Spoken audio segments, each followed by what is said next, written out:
En este instante tenemos nosotros en centros de detención, tanto penitenciarios como centros de detención preventiva, 58.714 personas, seres humanos. Ahí está una tarea inmediata, pues. Qué noble gesto.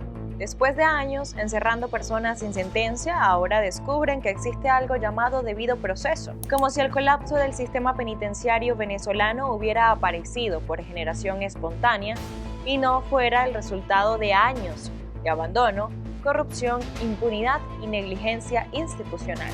Las declaraciones de Diosdado Cabello revelaron una cifra que debería provocar una profunda conmoción nacional. De esos hay en los centros penitenciarios 4.203 y en los centros preventivos 8.222. Pero detrás de ese número existe otro mucho más alarmante.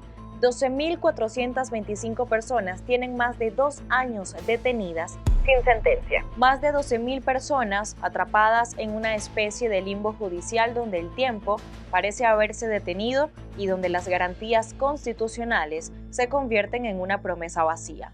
El dato no solo habla de retrasos procesales, habla de un sistema que durante años dejó de funcionar de acuerdo con los principios básicos del Estado de Derecho. No estamos hablando de expedientes aislados ni de errores excepcionales.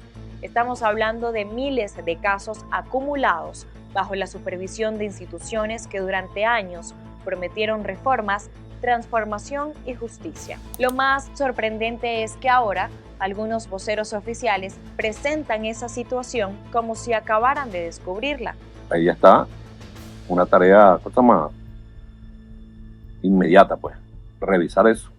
Como si nadie hubiese advertido durante años sobre el colapso de los tribunales, el hacinamiento de los centros de detención, la lentitud procesal y las condiciones infrahumanas que caracterizan buena parte del sistema penitenciario venezolano. Como si organismos nacionales e internacionales no hubieran emitido informes alertando sobre una crisis que se fue profundizando ante los ojos de todos. Para entender cómo se llegó a este punto es necesario observar el deterioro progresivo del sistema carcelario. Fueron décadas en que las prisiones dejaron de cumplir su función de rehabilitación para convertirse en espacios donde el Estado fue perdiendo gradualmente el control. El vacío institucional comenzó a ser ocupado por estructuras criminales internas que desarrollaron mecanismos de poder propios, sistemas de extorsión, economías clandestinas y formas de gobierno paralelas dentro de los recintos penitenciarios. El fenómeno de los llamados pranes se convirtió en uno de los ejemplos más evidentes de ese proceso.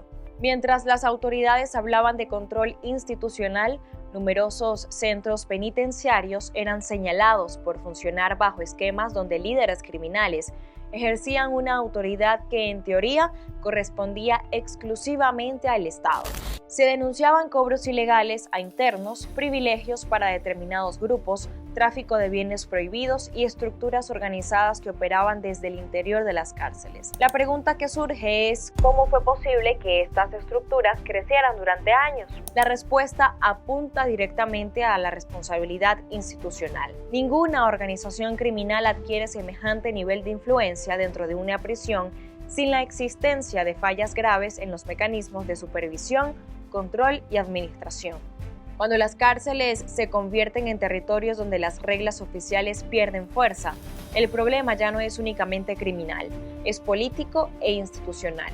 En este contexto resulta imposible ignorar el papel que desempeñó Iris Varela durante su prolongada gestión al frente del sistema penitenciario. Que el sistema penitenciario de Venezuela, de la República Bolivariana de Venezuela, hecho en el gobierno revolucionario, consolidado con el liderazgo del presidente Nicolás Maduro, que es donde se ha avanzado la mayor parte, ¿no? Es el mejor del planeta. Durante años fue presentado como la figura encargada de liderar la transformación de las cárceles venezolanas. Los discursos oficiales hablaban de humanización, inclusión y modernización. Sin embargo, paralelamente crecían las denuncias sobre hacinamiento, violencia, corrupción administrativa y expansión de estructuras criminales dentro de varios recintos penitenciarios. Mientras la propaganda mostraba avances y proyectos de reinserción social, numerosos informes describían una realidad mucho más compleja: motines, enfrentamientos armados, tráfico de armas, retrasos judiciales y denuncias de a los derechos humanos se convirtieron en noticias recurrentes. La distancia entre el discurso oficial y la realidad penitenciaria parecía aumentar año tras año. La corrupción dentro del sistema carcelario no debe entenderse únicamente como el intercambio ilegal de dinero. Es un fenómeno mucho más profundo. Existe corrupción cuando se permite que expedientes permanezcan paralizados indefinidamente. Existe corrupción cuando las instituciones responsables de garantizar justicia se acostumbran a la inacción. Existe corrupción cuando el acceso a derechos fundamentales depende de conexiones, influencias o privilegios. Existe corrupción cuando la impunidad se convierte en una práctica cotidiana. El caso de los más de 12.000 detenidos sin sentencia es precisamente una manifestación de esa corrupción estructural, porque detrás de cada expediente paralizado existe una persona, una familia y una historia marcada por la incertidumbre. Son ciudadanos que permanecen atrapados en un sistema incapaz de ofrecer respuestas oportunas.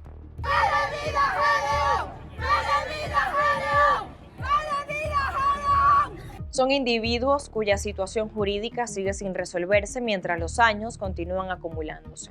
Las autoridades han insistido en presentar el sistema penitenciario como un modelo de transformación revolucionaria. Sin embargo, los resultados observables cuentan una historia distinta.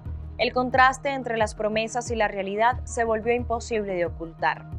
Lo más inquietante es que muchas de las figuras que hoy hablan de corregir errores pertenecen al mismo aparato político que administró el sistema durante mucho tiempo. Y voy a dar unos datos aquí que nos deben orientar la tarea, ¿no? Por ejemplo, de esos 58.714, tenemos 12.425 que tienen más de 2 años detenidos y no tienen sentencia. Por eso la discusión no puede limitarse a una simple revisión de expedientes. La verdadera discusión debe centrarse en las responsabilidades acumuladas. ¿Quién responde por los años perdidos de miles de personas? ¿Quién responde por los retrasos judiciales? ¿Quién responde por el deterioro institucional que permitió que las cárceles se transformaran en símbolos de colapso del sistema de justicia? Porque las cifras anunciadas por Diosdado Cabello no representan únicamente un problema estadístico, representan el reconocimiento implícito de una crisis que lleva años desarrollándose.